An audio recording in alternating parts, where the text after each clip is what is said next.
Olá pessoal, tudo bem? Então, o nosso papo de hoje é sobre cláusula penal.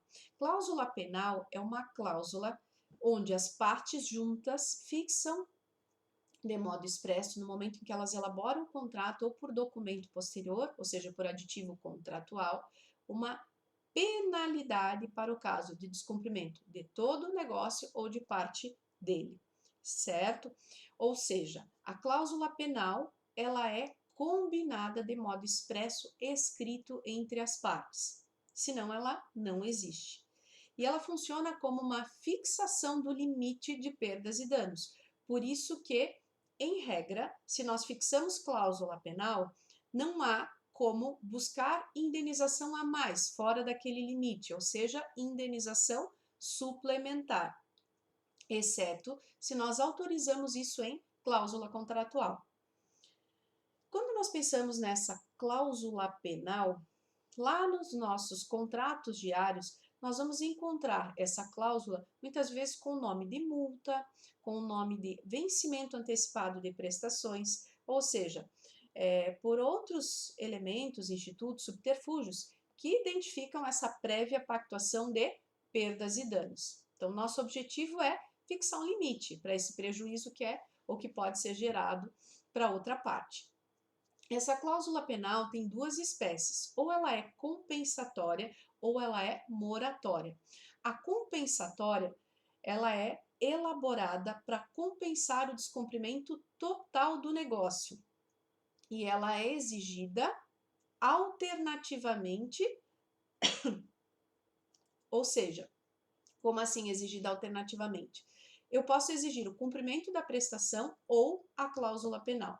Nunca as duas coisas, conforme o 410, certo? Mas por que disso? Então, imagina que alguém ficou de construir uma casa para mim e me entregar, e não construiu nada. E aí nós tínhamos fixado a cláusula penal compensatória para, claro, como o próprio termo diz, compensar o descumprimento total do negócio.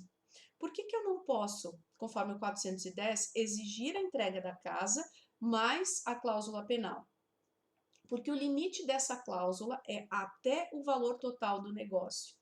Então, se o valor da empreitada, enfim, que eu tinha contratado, é de 250 mil reais, eu posso fixar uma cláusula penal de 1.000, de 2.000, de 50 mil, de 100 mil, teto máximo 250 mil, valor total do negócio. Então, não teria sentido exigir a entrega da casa pronta mais a cláusula penal. Eu estaria cobrando duas vezes, apenando duas vezes, certo? Então, seria uma ou outra, cláusula penal ou exigir o cumprimento da prestação. Diferente se a minha cláusula penal for moratória. A moratória era para o descumprimento de parte do negócio ou de cláusula específica. Então, nesses casos, o que acontece? Eu tenho a possibilidade de exigir a prestação mais a cláusula penal. É o que acontece quando fiz um contrato de locação, o aluguel mensal imagina que eu fiz uma locação residencial pelo período de 12 meses. E nesses 12 meses eu devo até o dia 10 de cada mês, por exemplo, R$ 2.500.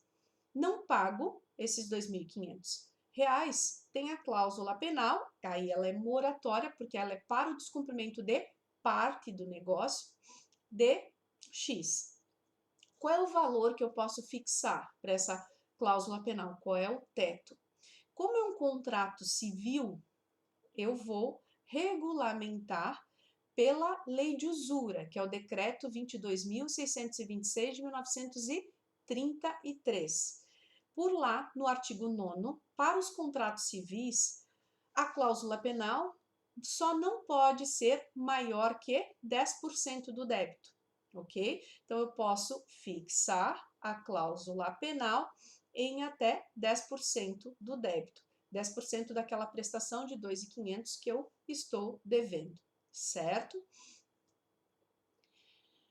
Qual é a base legal que eu tenho para dizer que o locador pode exigir de mim, inquilina, a prestação 2.500 mais a cláusula penal, além da correção, dos juros, enfim, dos outros encargos.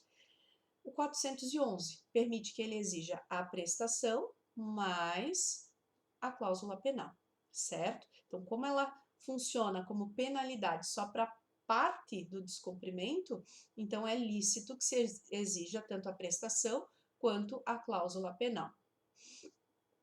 Nesse caso, nos exemplos citados, nós tínhamos um devedor, tanto na compensatória quanto na moratória. Mas, às vezes, a gente tem mais de um sujeito como devedor. E aí, como é que funciona? Então, imagina que eu sou inquilina junto com outra pessoa. Nós dividimos, somos 2 locatários e temos lá no contrato, portanto, cada um deve metade desse aluguel de 2.500 mês. Portanto, cada um deve 1.250 mês. Por estarmos tratando aqui de uma obrigação divisível, o nosso credor, o senhorio ou locador, ele vai poder cobrar a cláusula penal proporcionalmente, metade de mim, metade do outro locatário, com base lá no 415 do Código Civil. Mas se por cláusula estivéssemos tratando de uma obrigação indivisível ou numa outra situação, imagina que eu, junto com outra pessoa, recebemos de herança um veículo e vendemos esse veículo. Depois foi passado inventário, ficamos em condomínio com o bem e resolvemos vender o bem para terceiro, depois de feita a transmissão sucessória. O que acontece nesse caso? Então, nós tínhamos que entregar até o dia X, não entregamos. E aí, portanto, aplicada a cláusula penal, como é que funciona? Quem responde pelo quê? Então, para o credor de receber o automóvel, que é um objeto indivisível, portanto, estamos diante de uma obrigação indivisível, esse credor vai poder cobrar de qualquer um dos devedores da obrigação indivisível o valor total da cláusula penal. Imagina que eu fui responsabilizada pelo pagamento da cláusula penal, paguei ela na íntegra, conforme o 414, mas o outro herdeiro desse carro, o outro coproprietário é que ficou de entregar e não foi.